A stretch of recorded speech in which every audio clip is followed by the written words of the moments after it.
wanabiashara tutagoja mtu haribie vitu zetu.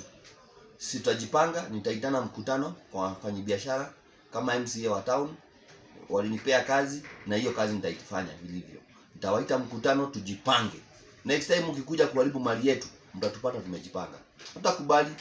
Wewe unakuja na motorbike umetoka mahali umetoka, mnabebana vijana tumewaona kwa runinga na kila mahali, mnakuja kama mmejipanga, kazi yenu ni kuibia watu. We want to warn you. Ninawapea onyo kali. Sisi kama wanabiashara tutaangalia na nyinyi. Hatutakubali mharibu mali yetu tena. Sisi tumeenda kwa mabanki tumekopa pesa. Tunafanya biashara na mkopo. We will deal with you like a criminal.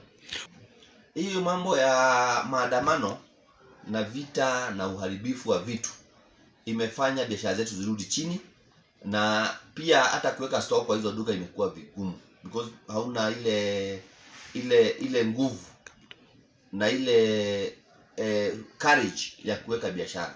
Mimi ningeomba serikali tupe ulinzi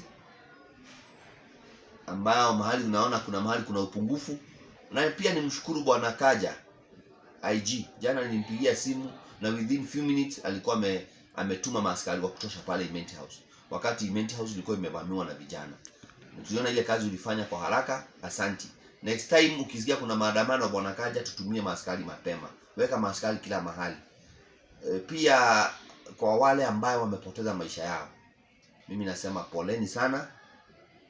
Mimi langu advice yangu, wakati kuna maandamano kama hayo, wewe kama hauna kitu ya kufanya, kwanza funga biashara ama jiondoe kwanza, usipatikane mahali ambapo haufai kuwa.